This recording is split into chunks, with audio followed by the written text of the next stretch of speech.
My name is Alan Weber. I've been in the semiconductor industry for more than 40 years, starting with Texas Instruments in the early 70s in the design automation department. After that, I moved downstream into manufacturing as part of the Semitech startup team, where I became involved in factory system architectures and all their supporting standards.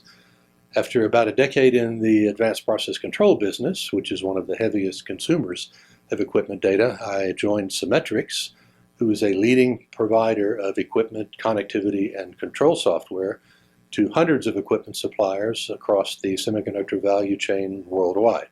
Cimetrix is still heavily involved in the creation, evolution, and implementation of semi-standards around the world.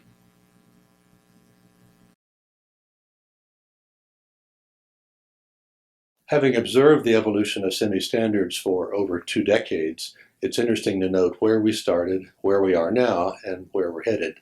Initially, serial communications only supported a handful of parameters at slow collection rates.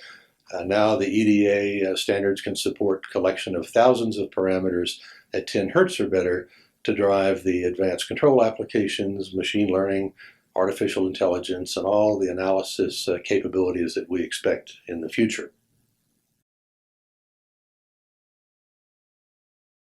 Of course, another consequence of these advanced standards is that they force a redesign and reimplementation of the equipment control systems of which they're a part. This provides much better capability and visibility into the equipment behavior, which is what the factory people want to see.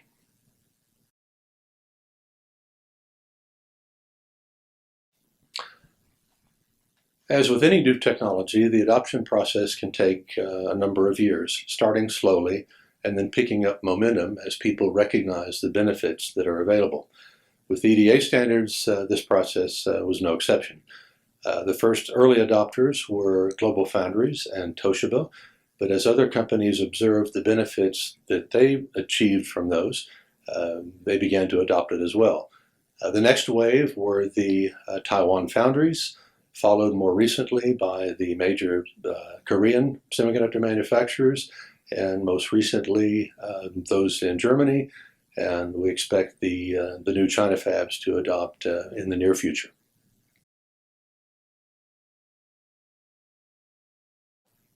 The principal reasons for adopting those is not just the raw performance of the standards, but the additional flexibility in terms of system architectures and changing data collection requirements on the fly that the standards provide.